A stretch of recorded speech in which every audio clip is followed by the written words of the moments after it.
Hi guys, thanks for tuning in to another video on forgotten weapons. I'm Ian. I'm here today at the Rock Island Auction House taking a look at some of the guns they'll be selling in their April of 2015 premiere auction. There's no way I could let this one pass me by. I've looked at some Mars pistols in the past, but this is by far the earliest. This is Mars pistol serial number 4, and it is distinctive in many ways from what we typically recognize to be kind of the standard Mars pistol. These were originally the first ones designed in 1898 by a British gentleman named Sir Hugh Gabbett-Fairfax.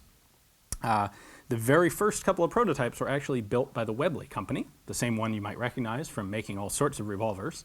They partnered with him to manufacture the prototypes. However, they very quickly fell out with each other. Webley wanted to make some modifications to the design to make it a little bit more realistic and sellable, and Gabbett-Fairfax was not interested in doing so, and so they parted ways. This is not a Webley-made gun, as far as I can tell. This would be one of the very first ones that Gabbett-Fairfax made after breaking off on his own. It has, I mentioned, it has a number of distinctive features. For one, the barrel is longer, ridiculously long on this one. A typical Mars will have a barrel only about a foot long. This is several inches longer than that. And it has some mechanical differences that we'll take a look at in a moment. Frankly, until the release of guns like the Automag, these were the most powerful pistols on the market that had ever been manufactured, or the most powerful automatic pistols. These were chambered in 3 different cartridges. A 45 caliber Mars, which was 220 grains going at 1,200 feet per second. So that's roughly 45 Winchester Magnum territory. Again, in 1898 to 1903, believe it or not. There was also an 8.5 millimeter Mars, and then there was the one that this is chambered for, which is 360 caliber, or 9 millimeter approximately. This was the smallest projectile that was chambered for one of the Mars cartridges. These were all proprietary cartridges. Nothing else ever used them, so they're virtually impossible to find today. The cartridges are extremely collectible and expensive in and of themselves. And the Mars is a long recoil rotating bolt pistol. So why don't I bring the camera back? I think it's about time we take a closer look at this thing, because it's pretty awesome.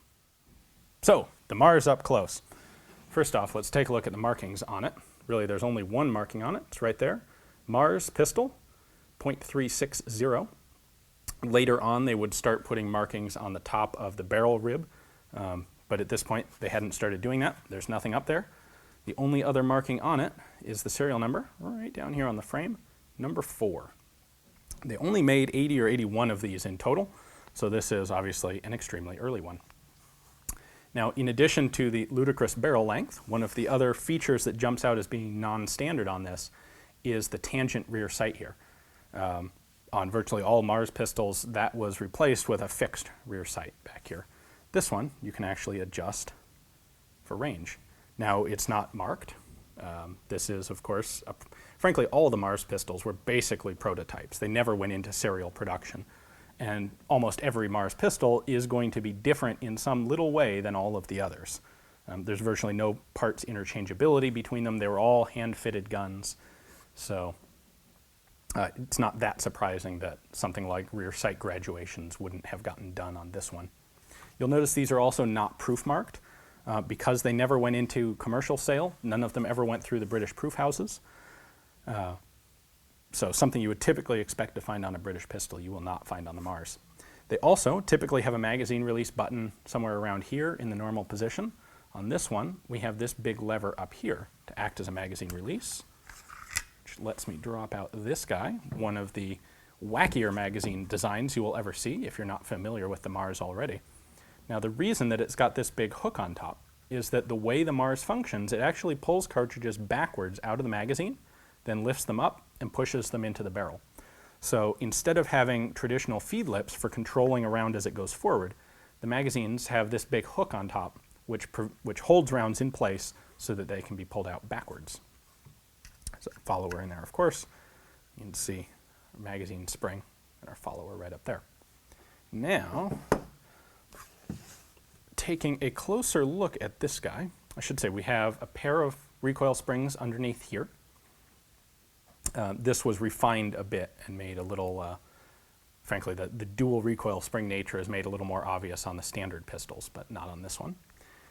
I mentioned it is a rotating bolt pistol, so I'm going to cock the hammer here, and then I can rotate the bolt with these two levers, which allows me to open it. There we are.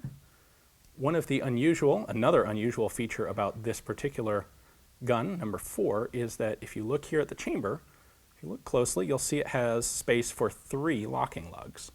And this is, in fact, a 3-lug bolt.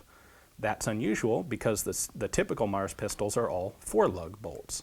So it would appear that Gabbett-Fairfax decided 3 lugs didn't give him enough locking surface, or perhaps required too much rotation, and changed the design to use 4 lugs in the vast majority of pistols.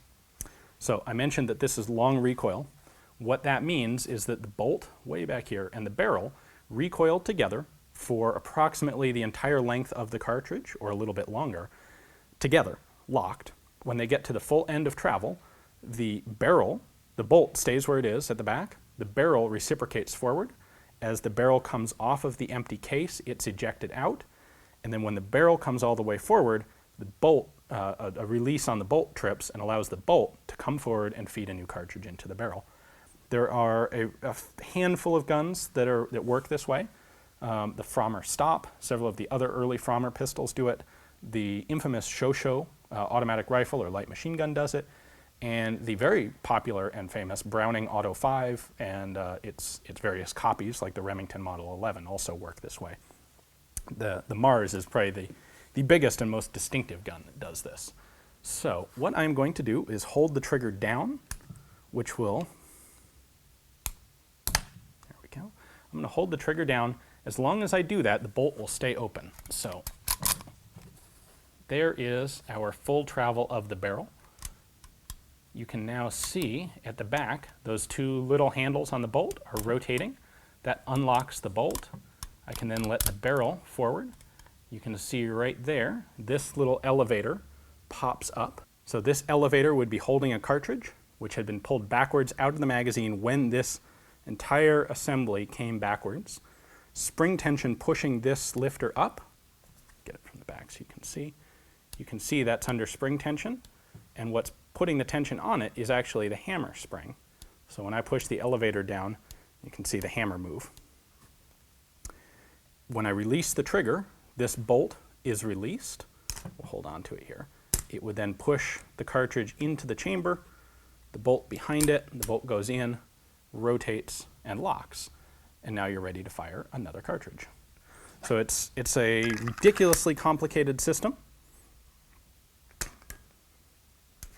Let's do that again. Let's see. It's hard to see, in fact you really can't see it, but the magazine is actually located way up here. So there is a lot of travel for this little elevator to grab a cartridge and pull it back. Now the reason I am led to understand that the trigger locks the bolt open so long that the trigger locks the bolt open, period, is that in some of the early testing, this elevator would oscillate up and down as it was going forward, and that would lead to malfunctions where the cartridge either hit too high or too low in the chamber. They decided to add sort of a disconnector to the trigger so that this had time to kind of bounce to a stop before the shooter would ever realistically release the trigger, thus allowing the gun to feed from a single static position every time. One interesting side note here, if I want to run the full cycle of the gun, I can grab these lugs, not rotate them, and pull back, and you can see that that pulls back the whole mechanism. Or if I want to just open the bolt, let's say I chambered a cartridge but I don't want to fire it, I can manually rotate these lugs, which unlocks the bolt and opens it alone. If I don't do that, the bolt stays locked and thus pulls the entire barrel back with it.